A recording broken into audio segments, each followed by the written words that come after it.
Good afternoon, everyone. Welcome to the fourth of HKIBIM sharing sessions. So today we are glad to invite Tim Low from iBEAM to offer us a sharing section about the overview of iBEAM Unison and green common data environment. So today our sharing session will be conducted in English. Before that, we're glad to invite our chairman, Simon, to offer us an opening speech. Simon, please. Okay, let me share the screen first. Hello, good afternoon, everyone. So my name is Simon. So I'm the chairman of the HKIBIM these 2 years. So first of all, welcome to our CPT events. So I hope you enjoy this afternoon. Okay. So a quick introduction about HKIBIM. So we are the professional institutes which focus only on the BEAM technologies. So we do the BEAM promotion, we do the BEAM technical evaluation, we also involved in BEAM education and also in the technical development, those kind of things. We were established in year 2009. So in the next year, we were going to celebrate our 15th anniversary. So and also now we have over 1,300 members as per today. So we, as a promotion engine of BEAM, so we conduct a lot of events. So for example, like the seminar, like the technical webinar, like today, and also we also every 2 years we will organize a BEAM Awards. So this year's BEAM Award is on the way.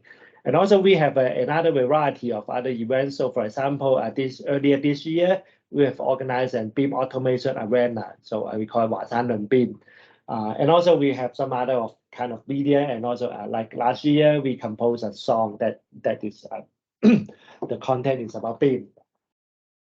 So and also please stay tuned with us. So we have a lot of publicity channels. So we have our webpage, hkibim.org.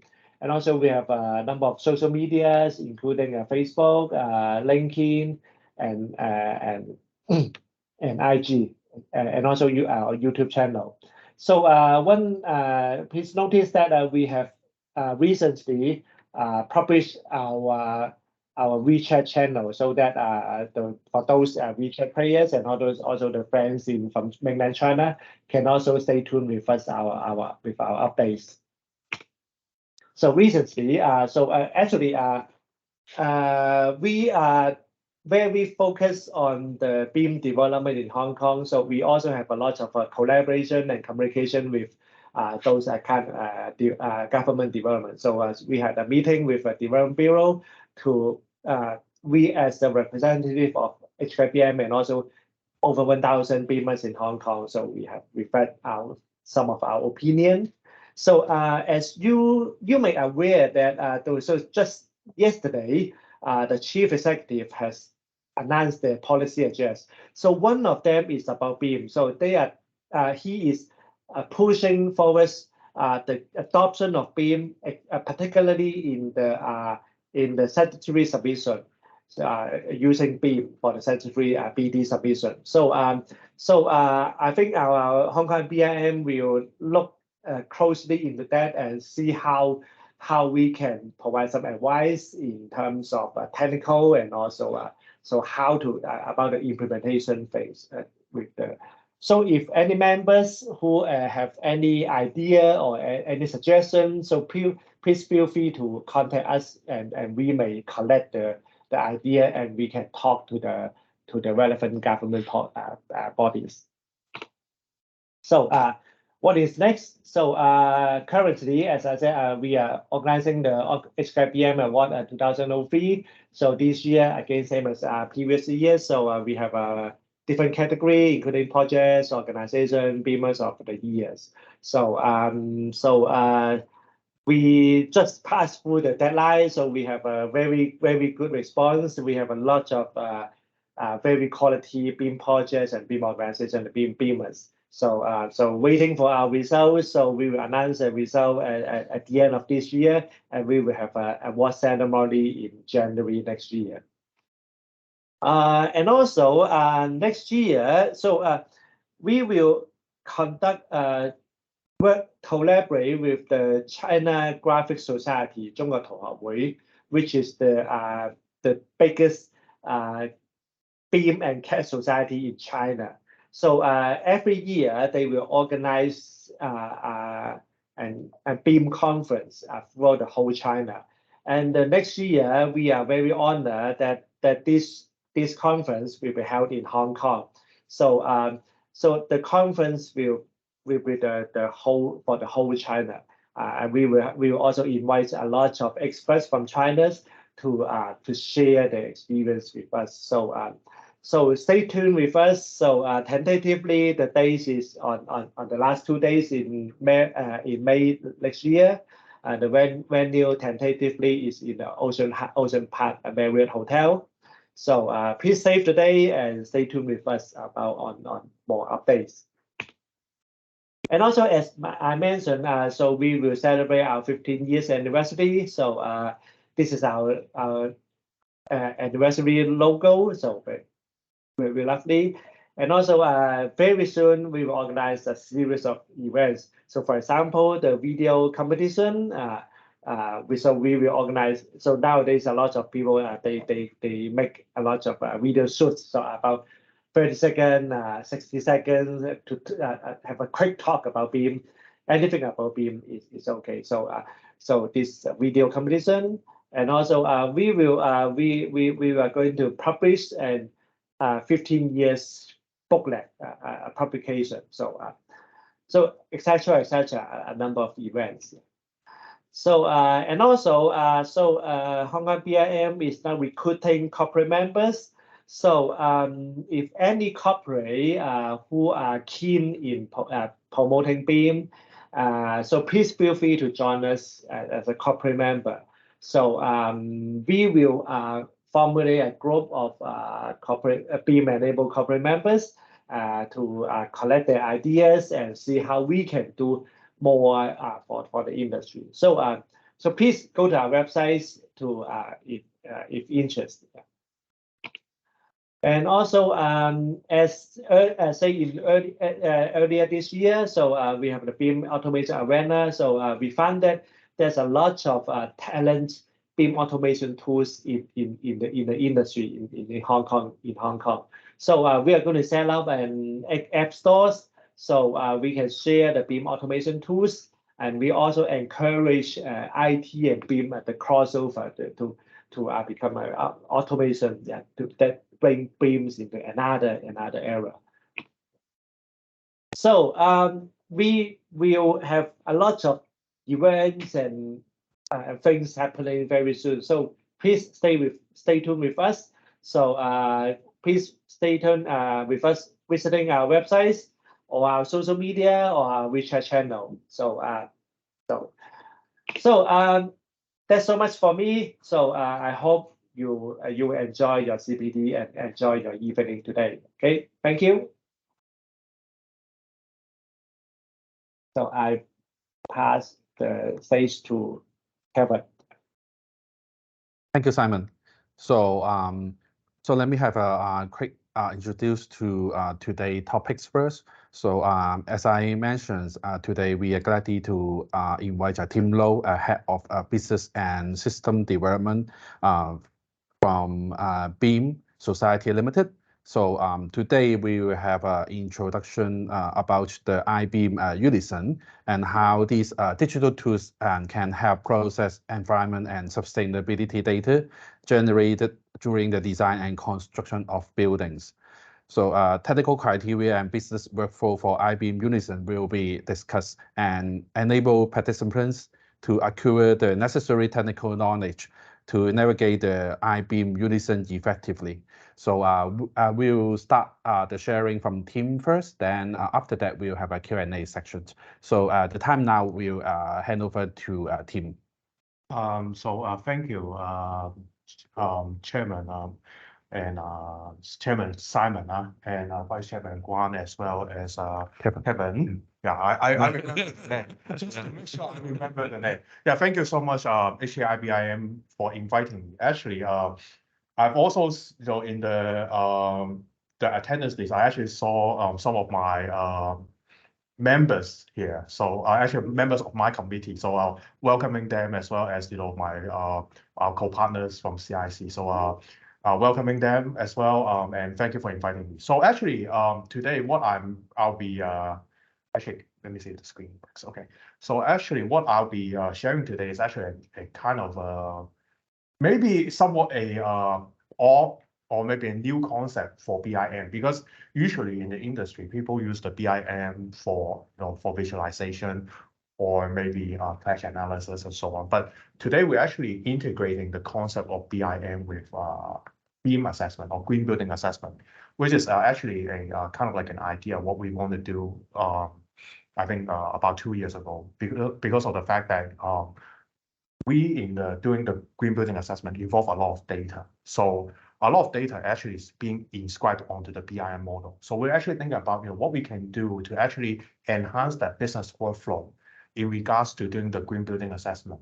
Because as a matter of fact, that all this data, if you're going to do an assessment with us, you have to somewhat export that sort of data from a BIM model into the green building assessment. That actually is going to requires a lot of time.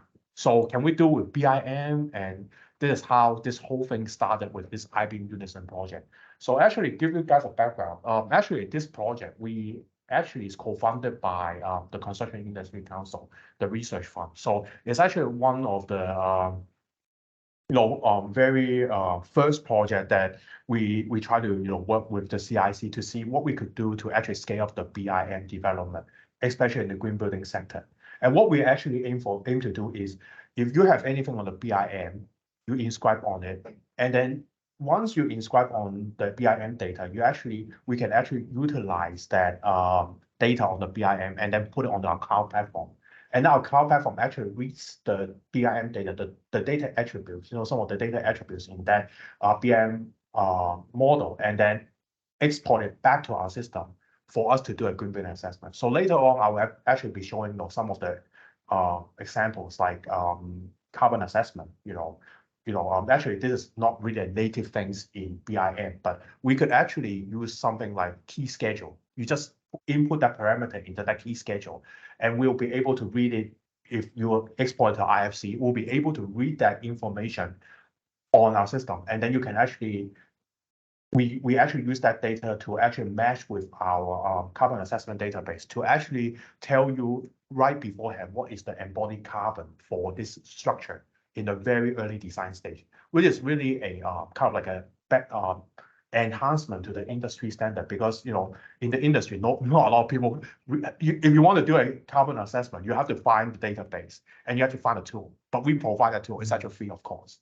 Actually, later on, I can actually, in the end, if anyone of HKIBIM member want to trial our tool, it's actually free anyway. So feel free. So, but that's actually the first part. The second part is because we are thinking about a lot of data can be shared with other assessment schemes. Say, for example, carbon assessment tool, that's one of the tools within that BEAM Plus assessment.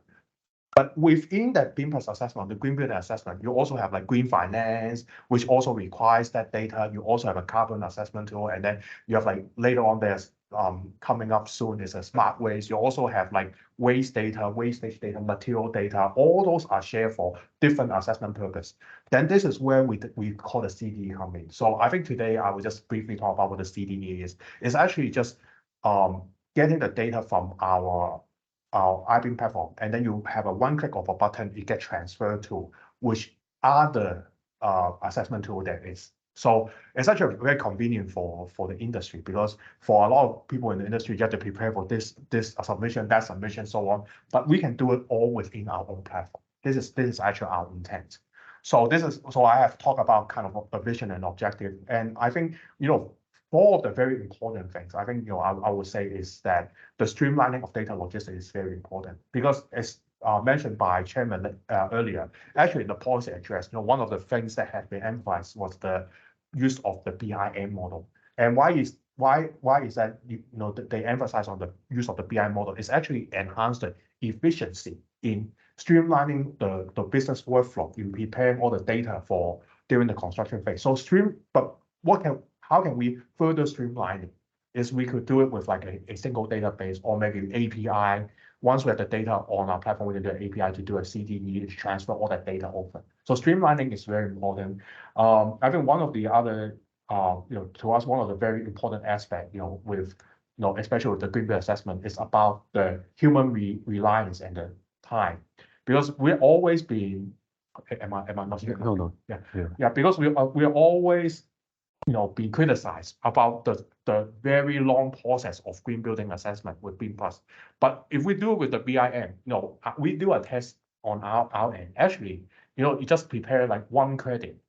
Usually, without the BIM, it takes about maybe 3 to 4 days just to do one cycle. But now we can do it half a day. So that really compacts a lot of those green building analysis we have.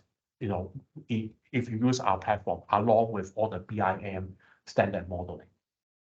So expectation, what do we have in this model? We have a BIM viewer. Actually, it's free. It's a cloud-based BIM viewer. So, but beforehand, you would have to convert it into a IFC, which I will have it on the next slide. And we have a data exchange. Like I said, once the data you put into iBEAM Unison, we have a mechanism. You can actually click a button and you want to set it to like CICs, green finance, you can do it. So very, very convenient. We have a data integration with other assessment scheme.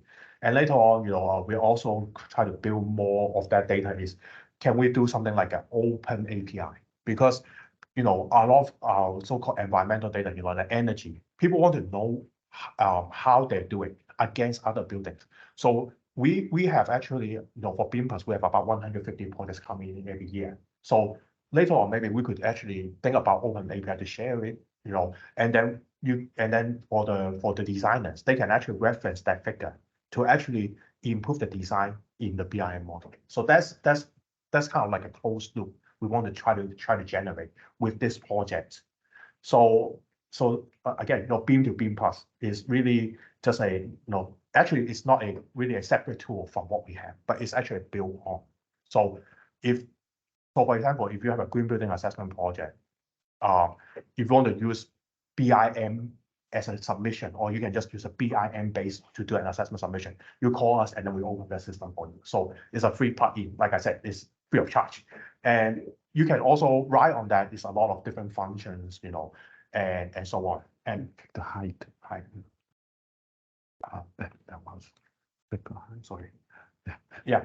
So anyway, so basically this is a free function to write on the iBEAM. And actually, if you have an infrastructure project, because a lot of infrastructure projects, they might not have to go with BIM, but you can still use our platform. Just give us a call, we'll open an account for you. So we have actually received a number of applications from just the contractor. They want to do it just to give it a trial. So far we have been picking up progress. And recently there was one project that actually go through the actual cycle. That means they use a BIM model for an actual green building assessment and so on. So we're making progress. This is just some of the milestones. So we're actually, initially for all the BIM+ assessment is about this submission file transfer protocol. We no longer do that. This is old school. But what we're trying to migrate is partly why we write on BIM is want to do a web-based and also information-driven assessment to actually further provide better analytics, not just for efficiency, but for the integrity of the green building certification itself. So here's a little bit of a roadmap. So Unison itself, actually, iBEAM actually, we rolled it out in 2020. It's like in the midst of the COVID. So I still recall that some of our friends we're actually doing a lot of testing with all our masks on. But we're writing on that. We have 2022 last year. We actually have phase 1. So phase 1 rollout, and then we actually doing the phase 2A. Actually, we entered the phase 2B already. So we're actually kind of sort of closing the loop, because actually supposedly our project will end in 2024. So we will have more modules roll out in the coming months. Actually, at the same time, we actually try doing trials as well with a number of projects. So after that, we hope to have more of that sort of tools. And how we classify it is that, you know, in the initial phase, we actually want to have a BIM visualizer. Like you want to visualize the green attributes on BIM. We have to have this BIM viewer. So this is like a foundation. So in the phase one, we have only foundation. So you can actually have a BIM viewers. You can have some sort of tools and so on. And then we evolve that, you know, as a carbon assessment. Actually, that's the first phase. And then we evolve that. We have a landscape calculation tool. Now we're actually trying to do something with like the material calculation, as well as like the data integration with like the green financing scheme and so on. That's like the first half of the program. And then actually at this moment, we're actually in the more intensive phase is how we do what we call a computational modeling with a BIM model that involves, like, for example, solar irradiation or data simulation. Because solar irradiation or data simulation, most of these things you do it with what we call a GBXML file format. It's a GBXML. But can we do it with BIM in particular? You know, people will actually we've been actually you know, discuss with our team internally, as well as some of our stakeholders, is if we have a BIM model, can we have one click and then we're able to project the OTTV, the overall thermal transfer value of this BIM model? We actually thought about it. Actually, it's possible because basically it's just a prescriptive formula. But what we aim for is not just a prescriptive formula, but more like a performance formula. So, for example, if you want to calculate this performance formula, you know, we actually have to do like some calculation. But I think this is possible because that will actually, if we can do it, then of course, you know, we will be able to help with, you know, a lot of this OTTV calculation. So this is actually we're at the intensive phase, and hopefully that will be available for maybe for next session next year. You know, when I come back and then, you know, have a BIM model, you click it, and then you'll be able to know the OTTV, the heat gain and so on. So this is actually a great leap. But of course, again, this is just the phase 2 be ending in June. Later on, of course, we're trying to have more of this green building analysis tool be available for a BIM model. So that will be probably, you know, after our ending with the 2B later on with the Unison in 2024 and beyond. Actually, this whole thing, how we plan out is, what we do is in the green building assessment, there's something called prerequisite. So every building you have to do that prerequisite. So what we try to aim for is probably in mid of next year, if you submit a BIM model for us, you can immediately know whether you fulfill the prerequisite or not. So the prerequisite, you know, with the BIM model is actually we want to push for. So like you push that BIM model, you know that, or at least I meet the minimum criteria in green building, just by BIM model. That is our aim. So that's how we do our projects. And this is actually just a graphical or illustration of what we have. Today I'll actually be showing up to 2A. So like the carbon assessment tool, you'll see it, reference. We call it the reference room assessment tool, but it's not really a reference room assessment tool. We actually call it the space locator because why we want to call reference room assessment tool is because in the green building assessment initially, a lot of assessors, for whatever reason, they could not find the reference room because, you know, the assessor, they have to look for a stack of drawings, right? So they said they find it, and then some of the applicants, they don't highlight it. So we develop something for them, like, okay, so you define the space attributes, then we read it on our system, then you just click it, right? And you'll be able to find that space immediately. So that's, but we will call it a space locator, but because reference room was a start, so we call it reference room assessment tool. Very funny, huh? Yeah. So and then the landscape assessment tool is also ready. I actually have the material quantity assessment tool already, but today I think maybe I save it for next time. So HKIBIM can provide more of this talk for the member. So the three on the bottom. Let's see what I have. For assessment tool, I also have it too. Lighting assessment, like I said, we're still in the development. So basically, we have so in the Unison tools, we have about half of the stuff ready for if any of the members from HKIBIM want to try out our things. So in defining, you know, in defining how we read the model through in our system, actually we reference a lot of guidelines because we have our own system. That's one thing. But the other thing is about the modeler, whether they inscribe that data into the BIM is very important. So when we design how the data is inscribed into the model, we actually reference a lot of guidelines. For example, like the CIC-BIM standard, also the Development Bureau, the harmonization guideline. Also because our system is actually IFC based, because one of the requirements we have been thrown by our members and as well as our partners at CIC is, can you do OpenBeam? So OpenBeam, right? So we do an IFC standard. So our system is actually IFC based, IFC ready. Of course, BIM plus assessment as well. But we want to do so what we call our iBEAM ready BIM is actually an IFC base. So if we do an IFC base, basically all you need to do is we have whether you use a Revit or Autodesk Revit or ArchiCAD, you can actually there's a very simple way to convert the data to IFC, and then once you convert that data to IFC, our system at the Unison will be able to read that certain data.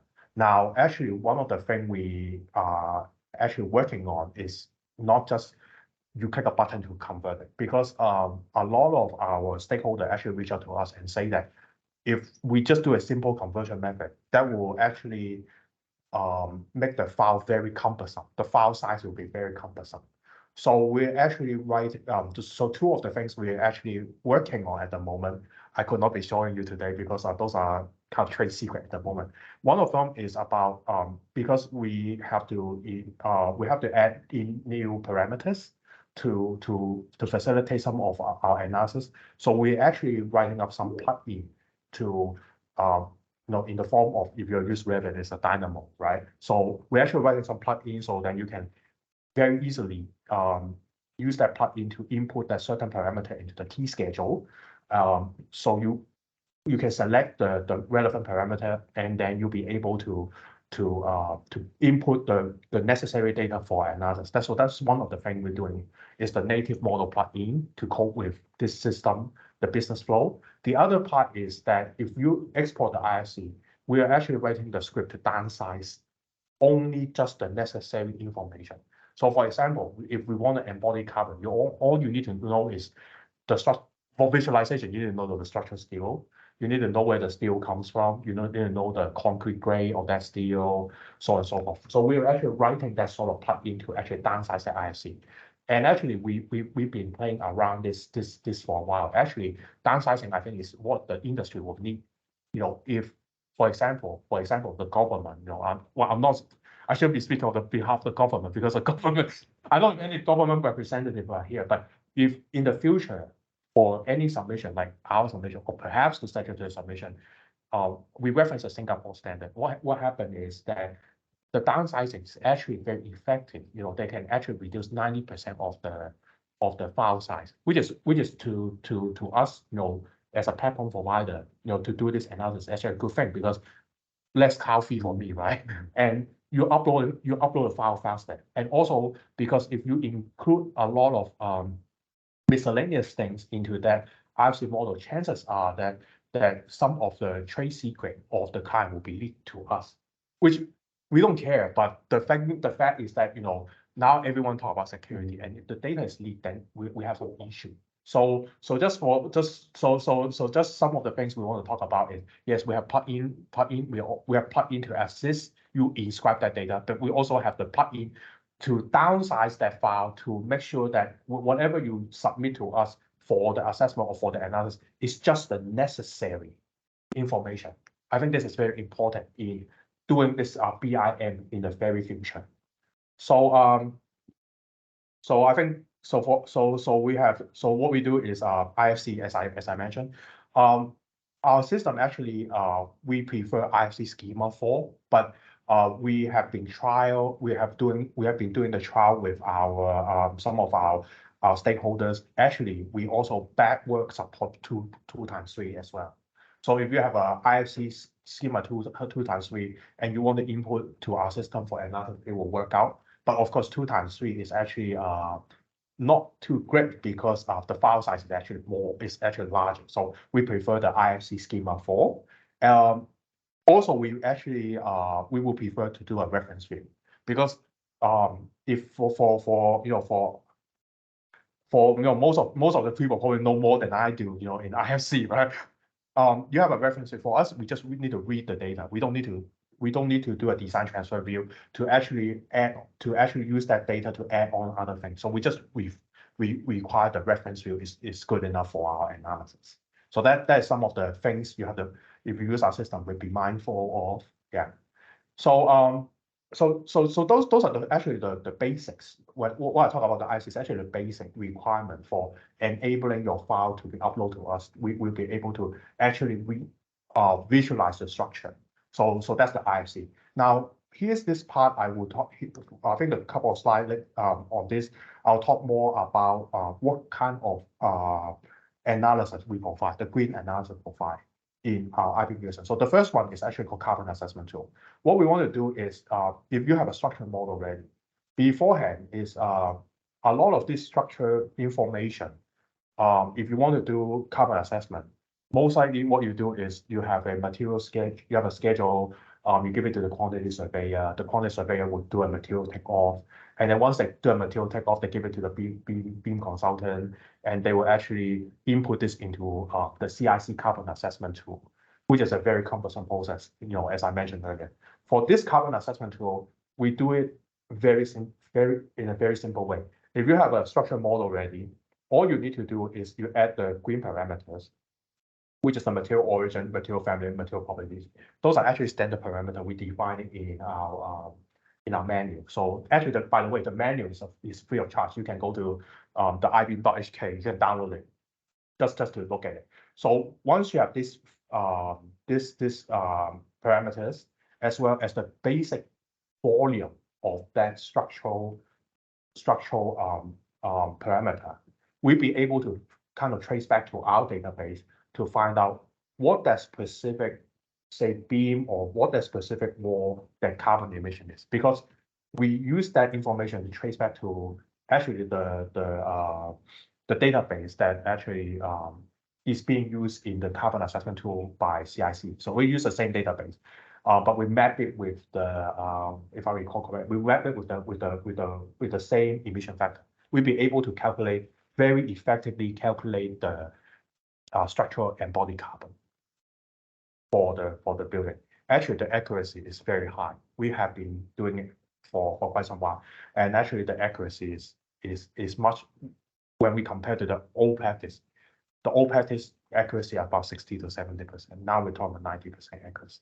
So that actually gives the structural engineer as well as the green building consultant a way to optimize the embodied carbon of the structure at a very early stage. So that is one of the things we can do with BEAM. So this is actually an analysis tool that we do. Later on, I will actually go to iBEAM and show everyone how you do this. So we actually try it out with either ArchiCAD, Tekla, and also our viewer. Basically, we use the different software. All these software actually work out. So it's compatible for at least 2 to 3 software on our platform, as long as you convert to IFC. Remember, it's IFC, don't convert it into, you give me a native model, doesn't work, So it's an IFC, it will work. So the other I talk about is really a reference room. Maybe I should change the slide next time. It's called space locator. But what we actually end up wanting to do is actually we want to trace that space locate the specific space to actually find out the sizing of that space, whether it complies with our own requirement, because we have a sizing requirement. Actually, also at the moment, we're actually thinking about whether or not we should also set criteria on the rubbish bin, because actually, one of our requirements, we require that the building itself not just have the refuse room, but also the appropriate rubbish bin for recycling purpose. So for that purpose, we actually try to enhance this so-called refuse tool to actually for better visualization of whether or not they've done their environmental diligence to provide the space for this sort of for this sort of recycling facility. But we use a reference room as a start, as I mentioned. So the third tool that I will talk about is about the landscape area assessment tool. What this landscape area assessment tool is, we actually been having a lot of issues with finding where the green space is, and also calculating the landscape area to comply with the PNET APP 152. Yeah, 152. So we did a sustainable building design guideline. Maybe 151. I forgot. I always mess up the two numbers, but the sustainable building design guideline, and also for our own assessment criteria to comply with like the 20% greenery. So to do that, either you do it with a with a CAD file, and then you just click that button and then you just calculate it. Or you define it in a BIM model where that greenery is. Then we take that parameter out, like the floor area, the thickness of the planters, and also the vertical surface of the green wall. Then we punch it back in our system. We read the parameter, the right parameter, punch it back our system. Then we can calculate for you on the appropriate, or on the actually predict the green building area, the landscape area, and whether it complies with the sustainable building guideline. So that's the gist of this landscape assessment tool. And also the other beauty about using the BIM model to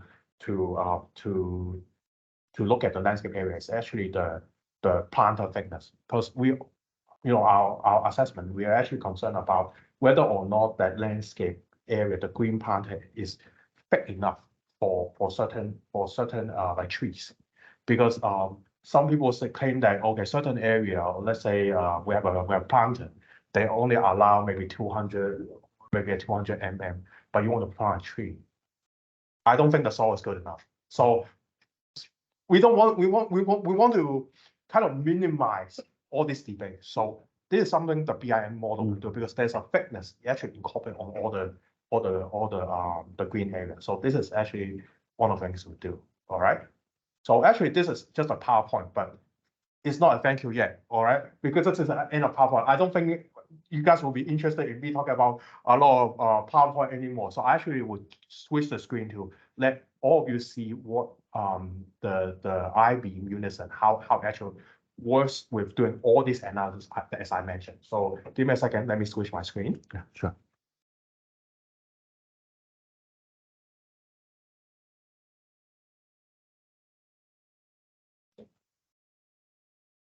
Okay, so actually, I think take some time to load, but okay, so this is actually a as I mentioned, it's actually cloud-based platform.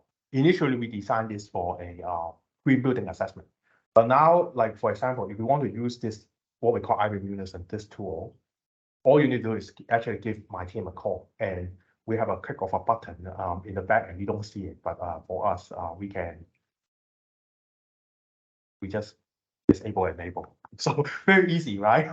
Yeah, but even if you don't have any green building assessment project, you can still use this tool as well. Just give us a call. We open up an account for you. So I will be doing maybe 4 demos for 4 of our modules, just to show everyone, how this tool works. So in the interest of time, I'm not going to play the video about how you will create the key schedule and full dynamos and all that. If you actually want that tutorial, I think after this CPD, I'd be happy to share that video for you, like how you create that parameter for the full dynamo to cope with our assessment. I can share that video for you. But let's just assume that we have already included that parameter into this ISC model, and you already export the ISC model. So what you do is actually you have an ISC model. For us, it's very simple. We actually set the folder structure already for you. So you have a structure BI model and architecture BI model. You actually just put the relevant model into the folder, and actually you'll be able to we actually set the folder against the certain tool. So for example, you do an embodied carbon, you obviously need a structural model. So we set it against a certain folder, and you'll be able to conduct the analysis. I'm not going to go through too detail on how to upload, because this is just a file manager, right? So next, I will show everyone is the carbon assessment tool, because I think this is one of the key things people want to see. So I think the carbon assessment tool. So I have preset some of the models ready. So let's just do this one, just for example. Oh, by the way, if any of you see this project, kind of familiar, maybe I have modified, some of the industry model for our own use. So don't be very surprised. And don't try to I would say unfold yourself and raise your hand. Everything is just all a coincidence. I have to disclaim myself. Okay. So anyway, so this model is actually a structure model, and this structure model already preset all the material properties. So for example, they already set the concrete. So this is actually a concrete structure. So they preset all the concrete, preset all the material properties, material origin, where it comes from. So you will be wondering, how do I know what to set up with this material property, what to set up with this material origin? Actually, we have I will actually show all of you in something. We have something called a download area, which is like a technical library. So how to set up your model? All you need to do is go to this download area. We have all this manual available. Give us some time. So we have all this manual available, like how you set up the model. We provide the user guide. So in here we have all what we call parameter table. So basically, whatever this is here, the material family, material property, material origin, is actually the parameter. So you have to set your model in accordance to this appendix in order for us to actually read that information out. Otherwise, you say, if I just say normal concrete without anything, I don't know, because I have to read that identity word by word in order for this to work out. So we read the identity. Now, some of you might ask, for a concrete structure, how do I know the rebar? I don't draw the rebar, right?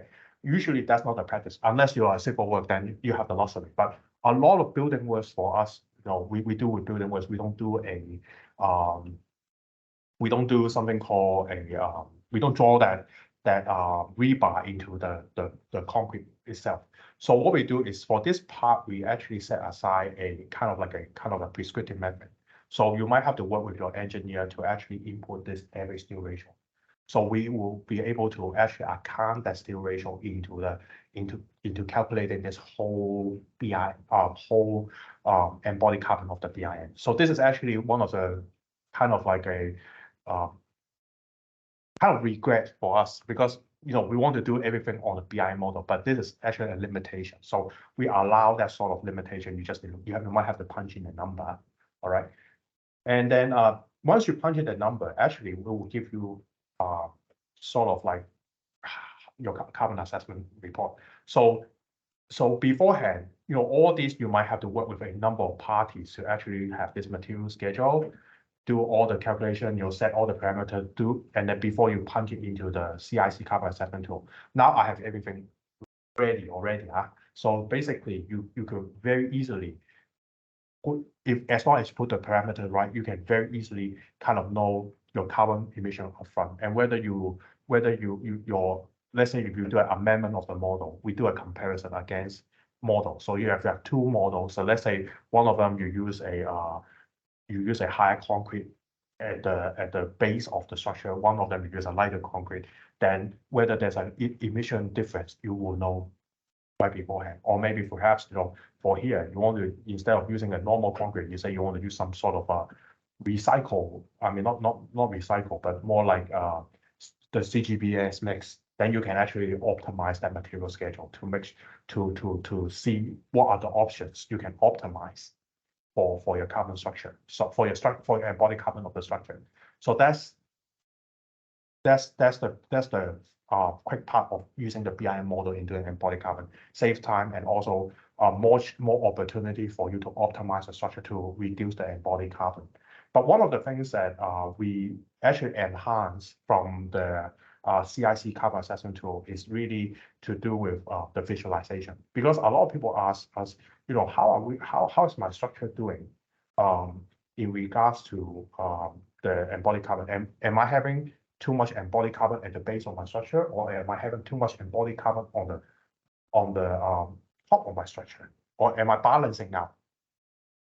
So this is actually a sort of like visualizer, but I think it takes time, but I already loaded already, but usually it doesn't take more than 1 minute, but see, it loaded, but I jumped ahead of the queue, I'm sorry, huh?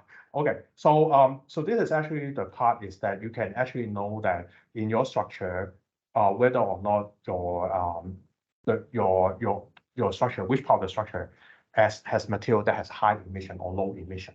So we actually do some sort of like kind of like ordering for you. So you know that the red part, like the side of the structure is using a material relatively high emissions happening.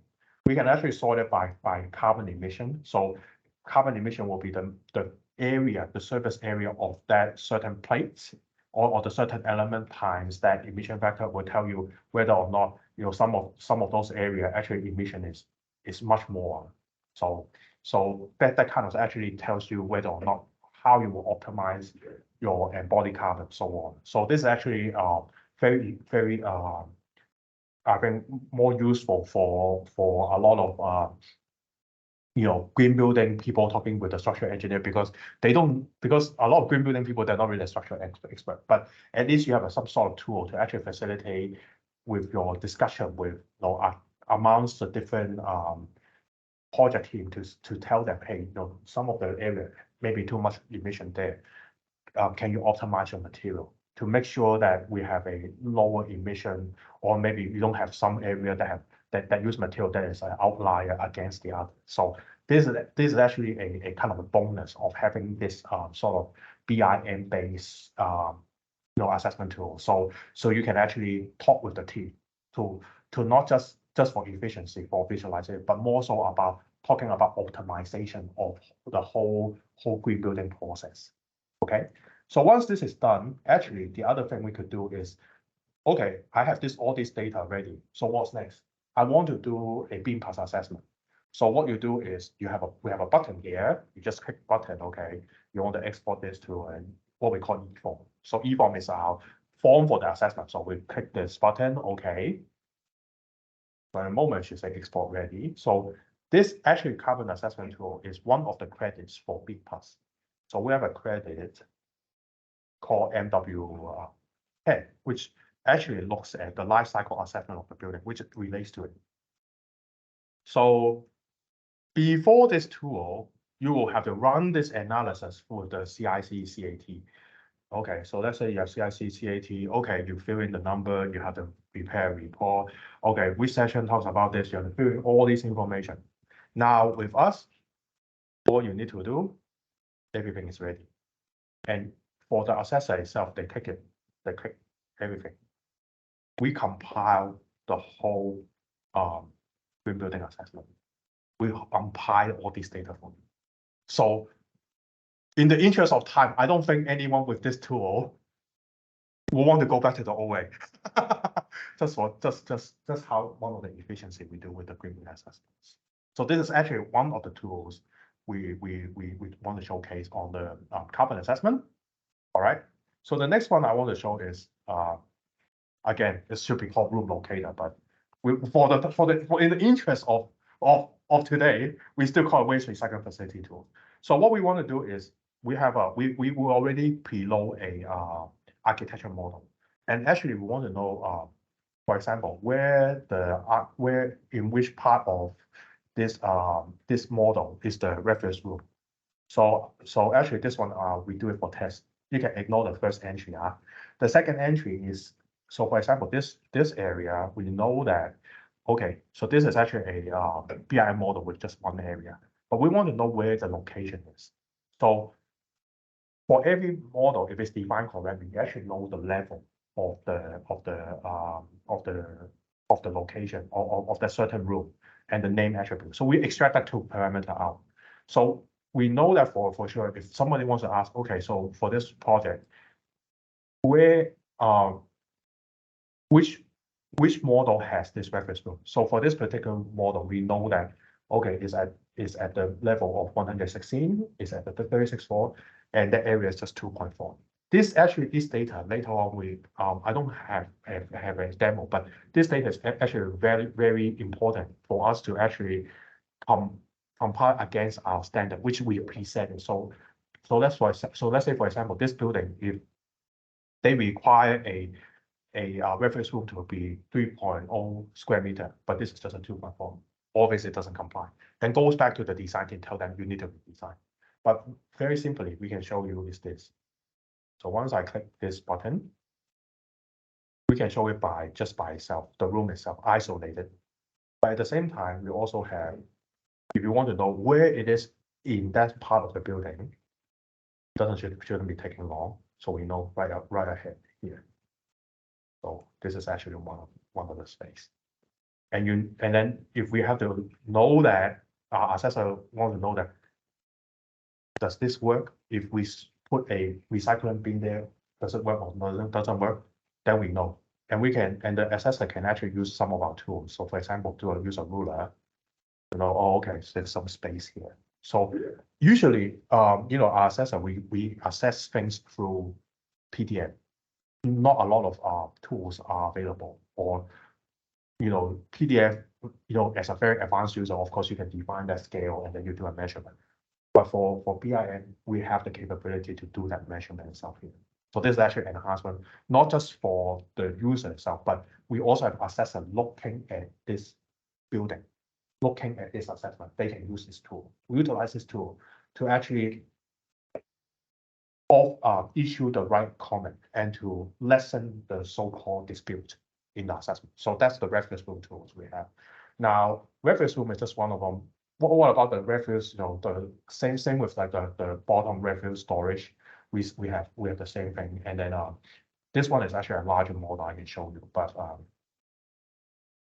usually larger model takes a bit of time.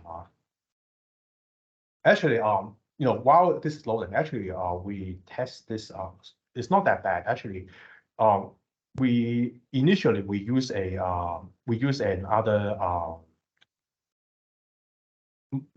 cloud-based model, and actually to load this model, it actually takes us about 10 minutes in the early I think when we start to roll out the initial version of this BIM model viewers I think in early this year.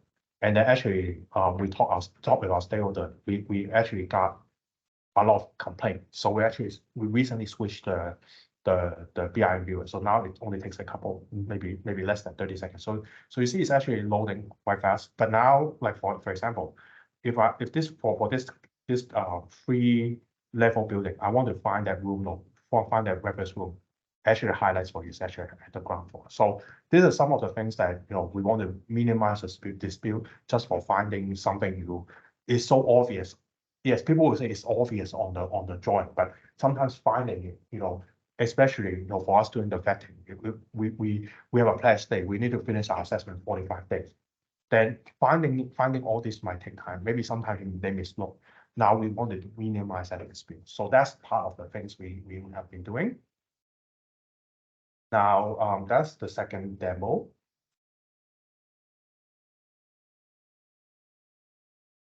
The third demo we do is what we call a landscape calculation tool. So we also preload a kind of a podium kind of shopping mall. We actually want to know whether that shopping mall is what's the greenery ratio, for each of the components. So for example, like the schedule of greenery, all right. So we actually usually in the sustainable design guideline, we can classify as 6 greenery, like cover greenery, water feature, grass paving. So obviously this project doesn't have any cover greenery. But for example, like planters, okay, we need to know the planters, where the locations are and whether the soil depth is enough or not. So for example, we want to talk about this one. let's say we want to plant a tree there, right? So we want to plant a tree. Okay, so let's see where this is. Okay, so they say 850 soil depth, and this is area only 32.44. Can I visualize it? Is this actually good enough to plant a tree? So these are some of the things that actually help with facilitating, people to actually do an assessment, right? Because initially you do a 2D view like this, right? A topside view, 2D view. You don't know whether this is actually deep enough or not good enough or for a tree. But now you have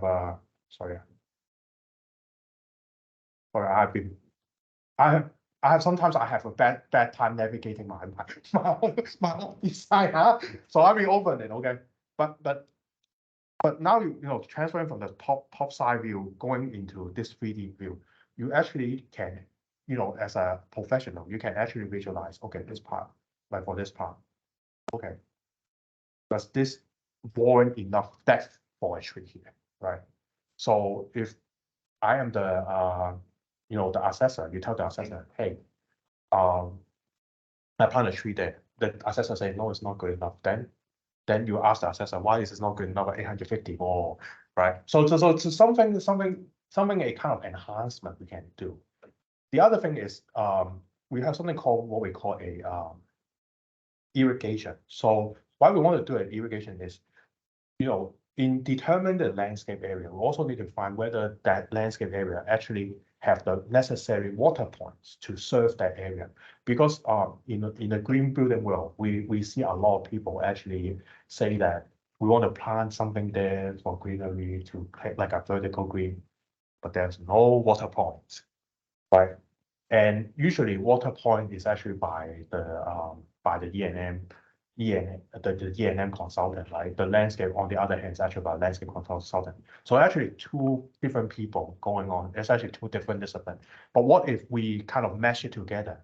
Then we know the true story. So for example, here, right, we have a green strip here, right? So this model we have green strip.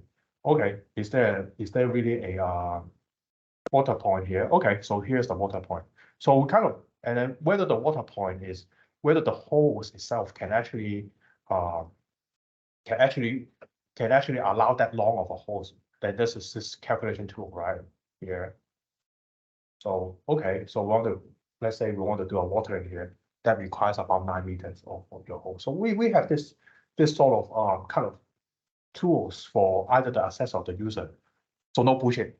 Okay, sorry, I'm not supposed to say shit, right? But no bullshit, right? So we know for sure that this actually is a realistic design, even for a green building assessment. So actually improves the legitimacy of this whole green building assessment process, because we're not here just to show, of course, this is actually enhancement, but a lot of this talking about assessment, people will actually ask about, actually we discuss with each other, but at least this is actually proven by scientific. We have a measurement to know whether this is actually realistic. So this is actually some of the tools that allows for somewhat an enhancement for the greenery. Now we extract all this data. Actually, we have this mini calculator. Now I know some of the some of my members are here because they are the one that writes the sustainable building design guidelines. So I won't bullshit, okay? But this is actually a prototype to actually give a sense of if you want to do a landscape area calculation, for some area you need to apply some sort of reduction factor and so on. It can all apply for you. So you can actually with this, and then we can actually customize this either for PNAP submission or actually for our own submission. So basically in the very beginning, people will say that, okay, so for green building consultant that actually looks after this discipline, this landscape discipline, maybe they have to submit one sort of calculation for the sustainability design guideline under BD. They have to submit another sort of calculation for us, or maybe they even have to submit another calculation for the client. Now we actually, once we extract the data, we allow this sort of customization. So you can customize it to the right way for the benefit of submitting the right client. So this is actually some of the things that we do with the landscape. All right. So that's the third one. So I do have a little bit more time. I know I still have about 30 minutes. So actually, this is some of the things we have been toying around is because we have an IFC model, we have like this green building things going on. We're actually wondering, whether because one of the things we have to do is what we call floor area assessment. So what was floor area assessment is actually because we in the BEAM assessment require this project fact sheet. And the project fact sheet, one of the things is that we look into what we call we need to know the site area. We need to know the basic information. So basic information, that you might have to talk with your architect to do it to do the calculation. But can we do it more simple in a simple way? Is that if I provide that BIM model for you, you define the area, then you can calculate the GFA, CFA for my system, then extract to the project fact sheet. Then if you want to do a calculation of the greenery ratio, we can have all these centralized. So we've been toying around, in calculating this sort of kind of floor area. We do an example is that, okay, so calculate the GFA, the CFA, right? It's usually required, there's a standard formula by BD. So, based on the classification of whether the area is exempted or not exempted. So we've actually been toying around this idea is with one of a very hypothetical model. And, we actually use this model, I can take this, to toy around with just to find out which area is accountable GFA, which area is not accountable GFA. So we've been toying around this area, and it's actually a closed beta, and we're not rolling out yet. But some of the things we have been developing is we understand that BIM model is going to be used for assessment in different tools. So can we use the same technology to actually for us to extract that data, right? So for here, this is kind of like using an IFC base to calculate the GFA, the CFA, and actually this can actually go 3D. So sometimes we've been sometimes we've been toying around the idea is whether this wall is GFA accountable or not accountable. We actually be able to do it right with this scheme. Now the other thing is, okay, what about we want to know whether this this model, which part is MIC and which part is not MIC, right? We can also do the same. So very simple. All we need to do is really define the right attribute, right data attribute, and we just set the parameter on our end.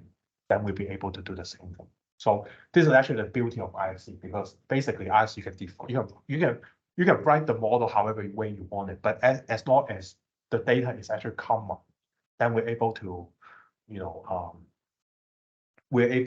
read that data and do the relevant calculation. So that's the second part of infrastructure we do on our end. But the first part is, of course, we have to do more standard. So actually today, I think I'm a little bit early. I got 25 minutes. I'd be happy to do more Q&A. But I think here I want to leave it to the HKIBIM. You have more standards, then I have more mechanism, more tools for the industry. So actually it's a win-win situation for both of us. So well, thank you so much. So I actually open up to the floor to Q&A. Okay. Yeah. Sure. Thank you. Let me just switch.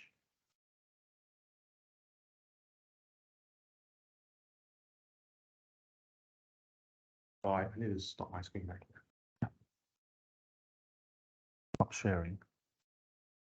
All right.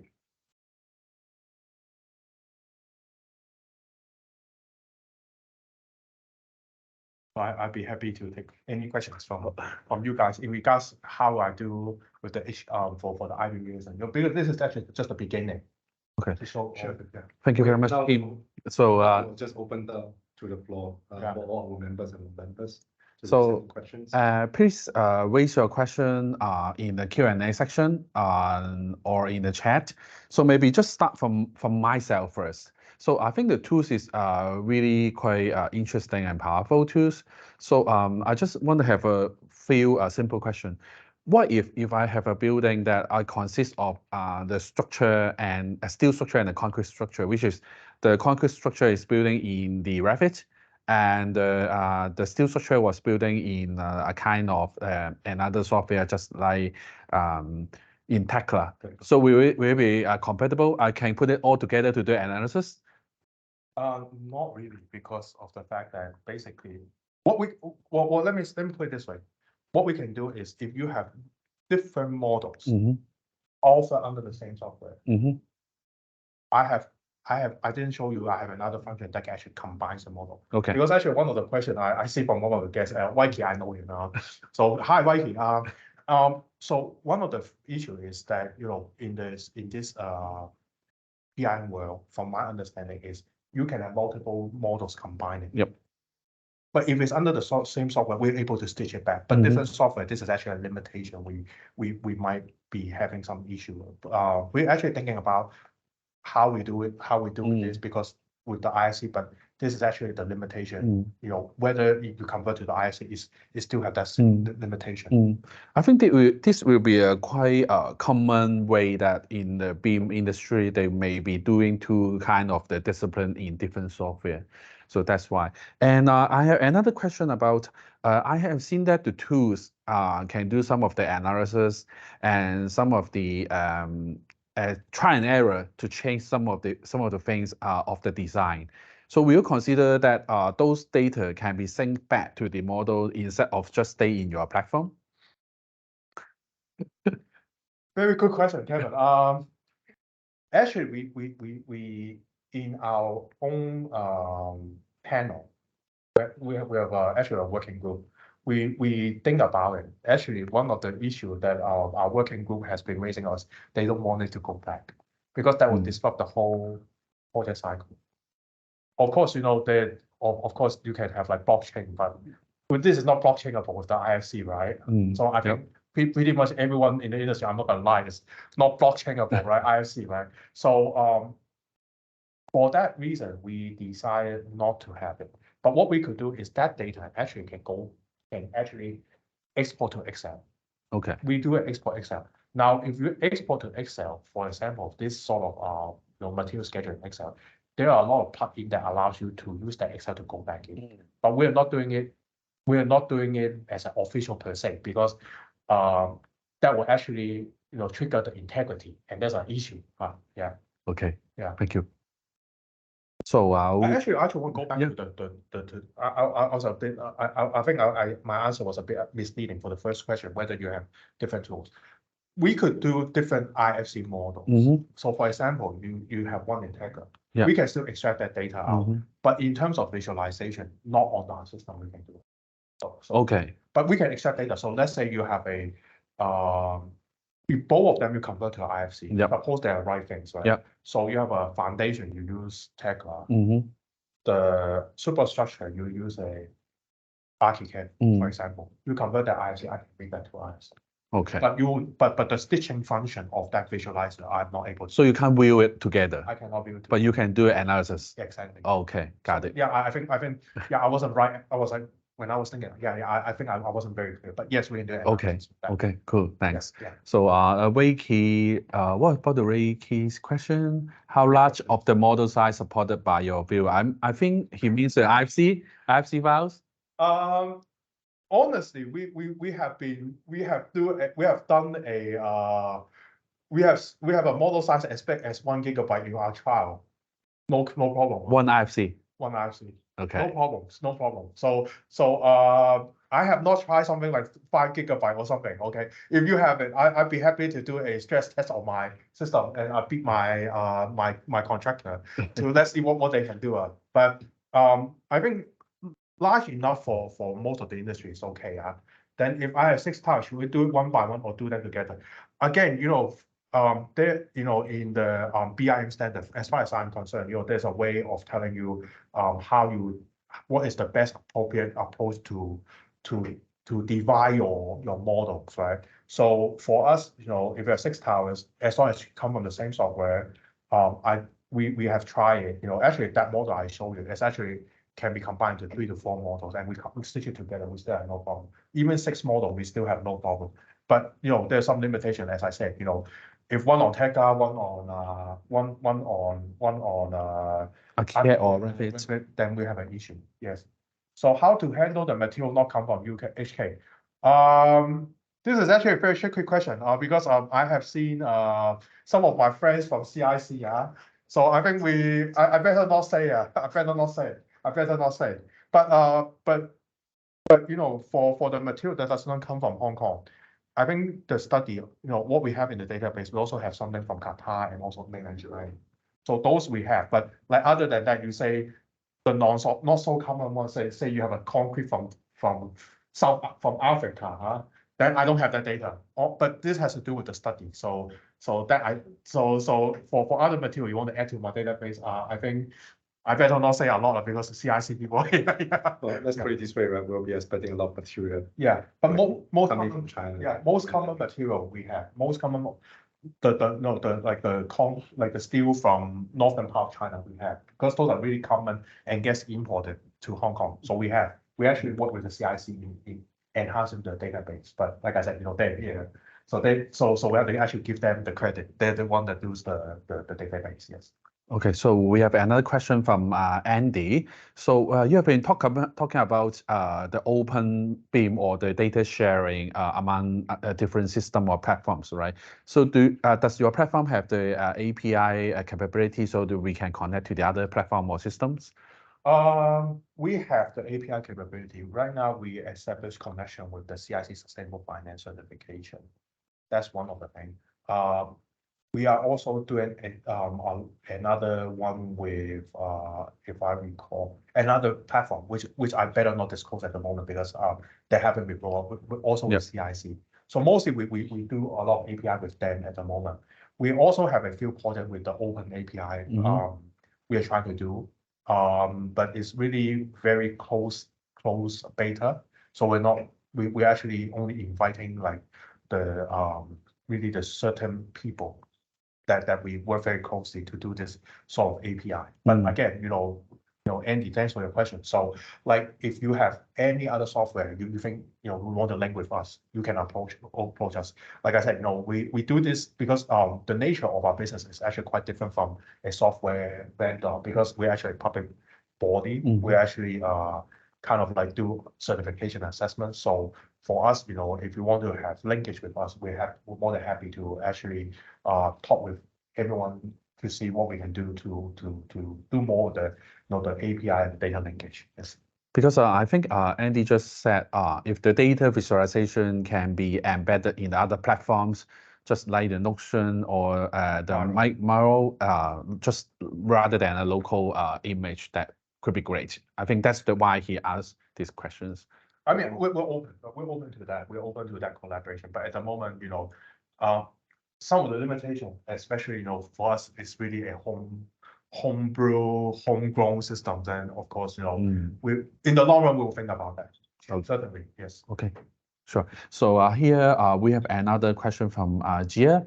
So could you share the contact for getting the app we wish to try the carbon assessment function? I think we can share those information right after the sharing section, the contact from Tim or his team. We will share that right after. I give it all to Kevin. Okay, Kevin, just maybe send an email to your member and then just ask. Absolutely. Sure. We'd be more happy. Yeah. Sure. Yeah. Absolutely. So here we have another question from Emily. Would you please share the IFC mapping table or the fulfilling all this assessment, or if there is any guideline to download, like adding the parameters in the BEAM model for concrete material mapping, or indicate the MIC area or the GFA? I think you already showed. Yeah, I think I didn't show it, but you go to iBEAM.HK, there's something called download area. It's actually a knowledge database. And one of them is called iBEAM Unison. So one of the categories is iBEAM Unison. We have all the mapping available there. So you just read the guidebook. It actually gives you step by step how to map it. Now, if you want to have a video, that's something I can share with you separately. You know, not really an open, because I thought, you know, because everyone has a different way of doing this, the data mapping and all that. So if you're interested, Emily, like I said, like what just Kevin said, you send an email to us afterwards. I mean, Kevin will share the information. Then I'd be happy to work with, you know, Kevin and the others to see if we could enhance the guideline. Yeah, absolutely. Yes. Thank you. So see if I have any more questions.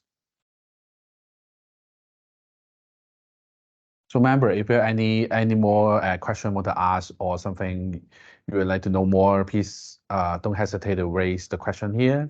Yes, actually, today is actually a very beginning because we just do the first part of our whole Unison development. So in the future, this is actually because Green BIM, we see this as a future. If this is something you guys as a member want to see, then I'm more than happy to share more later. Yeah, I come back for another session. Yeah, sure and thing. Also to do with the IFC stuff. Sure thing. I just have a couple of questions. So can you just share with us more about the system architecture? Maybe share with our members how the platform is, where the server lying around. What kind of system? It's actually so what we do is initially this is actually a How about the back end server? The back end is actually an Azure server, and then we use some of the really we actually have a database. I keep forgetting. We use an Azure server. We have a kind of like a forgot. Kind of like really the SQL database to actually store our data in the back end. It's really nothing fancy. Yes, it's really nothing fancy. And also on top of this, we have something. We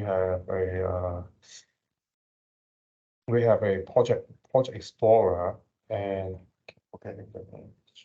then the platform runs best on which explorer? It runs on Chrome. It runs on Chrome. Yeah. Now I remember. Yes. Sorry. I just keep forgetting all this technical stuff because I've been all over the place. So basically, in the back end, we use a SQL database to actually store our data. Our file explorer, we use 𝗥𝗲𝗽𝗆 to actually store all these BIM things and also our project files. So anything related to project-wise? Project-wise. No, project-wise. Okay, project-wise. So back end is actually project-wise. And then the BIM manager, the BIM visualizer, we're using something called 𝗪𝗲𝗽𝗆. That we customize our own. So 𝗪𝗲𝗽𝗆 is actually the kind of like the foundation. But how we do this visualizing and how we do the analysis, we write our own codes. Okay. Yeah. So we have this is what we do as a kind of like really the foundation. So everything is actually tailor-made and customized to the level we want to see. Yeah. And it's really not a lot of like licensing at all. Yeah. I think Kelvin probably agree with me, right? I think the online viewers of three-dimensional BIM models are very critical, right? Yeah. Smooth navigations, how fast it loads out the BIM model on the platforms. Yes. I think it's one of the key challenges when we are all developing these kind of platforms. Yes. Right. Yeah, and also I think that the server is very important because we have been upgrading. We have already abandoned. We in the beginning we used something called XDA. This is really a very earlier version of the BIM model, and like I said, when we load just a podium, most 15 minutes. But of course we developed that at the very beginning just to make sure that we're able to get the analysis. But 15 minutes is totally unacceptable. Then we turn this into we change this to what we have today. Now the loading is much quicker because we actually work with an IT vendor. We say if the loading is more than 1 minute for loading a podium, I think if I throw this order out, I wouldn't be able to say anything to you guys at HKIBIM, right? Because it doesn't come to us. Agree. And also, I think the other thing is very important is really the cloud infrastructure. We already continue to upgrade the core, the core machine, right? Of course, we don't have the. We hope that we haven't used the fastest in Hong Kong in the Asia Pacific region because the fastest server in terms of Azure, I think it's in Singapore. Yeah. That's the fastest. Yeah. Software in Singapore. Yeah, it's based in Singapore. Right. Yeah. So, but we're using it relatively fast enough to cater for our operation. But again, because as my boss will be saying, we are a public body. I mean, if the usage takes off, then we will upgrade our servers. Yeah, because Hong Kong, one of the things with using this cloud-based platform in Hong Kong is that really the cloud infrastructure isn't really that. I would say it's great, but not so great because we still there's room. I mean, hopefully, I hope there are Windows people here, Microsoft people here. They have better put better server for the industry, because otherwise, if we are going to do a BIM, I think in the long run everyone goes to that same server. Then we will have a traffic jam very soon. So they need to upgrade. This is something I can't do, but yeah, certainly, as an industry, we should push. yeah, right. Yeah. Yeah, right. Yeah. Do you want to share with the members or the non-members the commercial part of the platforms, or is it still in phase 2A or 2B? Which part? On the commercial part of subscribing. Oh, commercial part of the subscribing is okay. So commercial part of the like subscribing. Maybe about half the year. Oh, you use our tool? Yeah. Zero. Right. Okay. Zero. Because one of the commitment with CIC is we have to offer this for free. Yeah. So it will be for free later on, not at this least moment. at this moment it's still free. Okay. So there's two ways. There are two ways. So first way is if you have a BIM plus assessment project, you call our secretariat staff, we open and switch for you. That's one of the way of using it. The second part of the way to use it is if you're doing an infrastructure project, you still want to use it. We open what we call a corporation account. So this is not a project based. This is like, so for example, I'm a XYZ contractor. I want to just try out, just dump my own model in, then we open this for you. But what about client? The client can do the same as well? Same. Okay. So there are two ways. If it's a project based, you might have to do a BIM plus assessment. Now, of course, doesn't mean that if you don't have a BIM plus assess project, we don't open an account for you. You can still call us. You say, oh, I want to do this. Let's say, let's say I have a park. I want to do it just solely for that park. Yeah. Then we will actually allocate the account based on the needed basis, because of course for us, every sort of that transaction is a cost for us. Yeah. But at this moment, we don't intend to offer it free, but I mean offer it with cost. But if we want to do it non-BIM plus base, then we have to allocate based on whatever leftover quota we have. But certainly, at this moment, we still have a lot of quotas available. So feel free, even if you don't have a BIM plus project, you want to try it out, come to us. Again, talk to Kevin, and Kevin pass the contact. Yeah, sure. Great. Okay. So, any more questions from members? If not, I'll take the last question. Yeah. Okay. We have been seeing a lot of entrepreneur, Right. even young entrepreneur coming into the industry, trying to developing different kinds of BIM platforms. Right. What can you share with us some of the challenges and what are the recommendations? Are you sure you have hit into the wall? Obstacles. I tell you, for us doing the green BIM is actually quite different from doing the conventional BIM. One of the things we have to face, the challenge we have to face is that the green building industry is very much their own little Disneyland. I don't want to talk about Disneyland, yeah. So why I say this is that because green building industry itself is actually green building industry. You want to try to do what we call this interdisciplinary kind of design. It really requires either you have someone with a strong knowledge of two ends, so like a BIM, or not strong knowledge, but adequate knowledge of BIM as well as adequate knowledge of green BIM plus or green building. So we are actually fortunate that our team itself, we have currently our team has about 6 people. We actually have, all of us have the knowledge of both. So that is actually one of the key ingredients why we are able to design these tools and get it working with. Actually, our first tool, we got it working within 6 months. So very important, you really have the people to actually know what they're doing. And also you have to sell to the management, especially I wouldn't lie, talking with the CIC is kind of challenging because they actually very demanding people, and they're actually very good people to actually give us good advice as well. But you have to know what you're selling, because one of the things a lot of people, in our industry we work with is that you can have a lot of you can have a lot of user requirement, but you can have a lot of user requirement that cannot be turned into implementation. So even not just doing this this Unison tool, but more so doing with this just this iBEAM itself. We have a lot of user requirement. Actually, we have meeting in the earlier this year. We have meeting almost every week, and every meeting is about 4 hours long. So 4 hours of user requirement, but really can those user requirements be turned to implementation is another thing. And also, if it cannot be turned to implementation, then I think one of the issue we have to deal with is how to manage the user expectation. Because you cannot manage the user expectation, basically, whatever you do is turns into dirt, and nobody really wants to do. So one of the things we, in particular, my team emphasizing is that we're not doing infrastructure for the sake of infrastructure. We're doing infrastructure for the sake of making the user better, the beamers better. Yes, because and in making the beamers better, they might not a lot of beamers or even the green building people. They might not be programmers.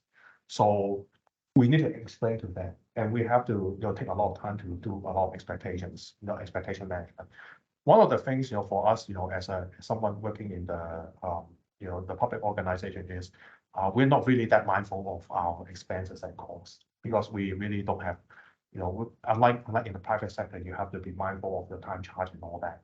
So we're able to do a lot more R&D. But for a lot of young people, they want to do it as a startup. Then not a lot of people have the luxury of R&D. Then you have to really much manage your things very carefully. And for us, I would say one of advice is, you cannot have everything. You cannot have everything, but at least you have to manage. You have to think about as a project to be able to manage the people. Then you'll be able to have system like, not like us, but hopefully better than us, but at least something that will work out. So it's about people management, and dealing with that part is more important to deal with the infrastructure. You have to sell it anyway. So that's the part I want to maybe. I don't know if it's a good advice or not, but we can encourage more crossovers. Definitely a lot of encouragement or crossover. For myself, this is actually one of the projects I do with BIM. Another project I do is actually open data and data governance with university. Okay. So actually take that information back to my work will actually help with, because we in this platform don't just look at it as a BIM. We actually do a lot of data security protections. Yeah. Otherwise, as a public platform, we don't watch out for that. I don't want to end up with like certain organization, but we be very mindful. Yeah. So that's that. Yeah. Okay. Okay. Well, Great. very on time. Thank you, team. And thank you so much, everyone, for giving me this opportunity. Yeah. All right. So again, talk to Kevin, and if you want to do a trial, feel free. I think we are looking forward to the next session already. The next session will be much more technical and intense. Okay. Today it's just a kind of like the ice on the surface at the moment. Yeah. Okay, cool. Pretty cool. Thank you very much, team, again. And Simon is still here, right? Thank you, Simon. I don't know if he left, but thank you so much. Okay, great. Thank you very much. Thank you everybody to attend to the sharing. So that's all for the sharing today. Have a good day, guys. Bye-bye. Thank you.